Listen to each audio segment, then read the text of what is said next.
जीवन आणि मृत्यूचा खेळ आपल्या हातात नसतो. जे देवानं ठरवलं तेच घडतं असं म्हणतात. त्यामुळे कोणाला कधी मृत्यू येईल आणि कोणाला जीवदान मिळेल हे सांगू शकत नाही.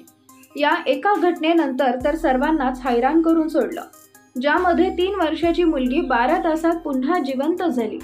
हे नेमकं प्रकरण काय याविषयी जाणून घेऊया. एका घटनेनं सध्या सोशल मीडियावर सर्वांचं लक्ष वेधलंय. 3 वर्षाची कैमीला रोक्साना मेलेली जिवंत झाली.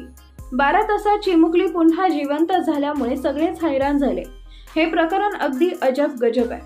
कैमीलाला पोटाचा विकार झाला होता. तिला हॉस्पिटलमध्ये दाखल करण्यात आलं होतं. उपचारादरम्यान तिच्या हृदयाचे ठोके बंद झाले. त्यानंतर डॉक्टरांनी तिला मृत घोषित केलं. या घटनेनं पालक धक्क्यात गेले. त्यांची अवस्था वाईट झाली.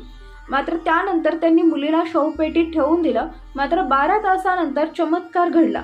मृत घोषित केलेली चिमुकली अचानक जिवंत झाली. शवपेटीतून आपली मुलगी आपल्याला आवाज देते असं कैमीलाच्या आईला वाटलं.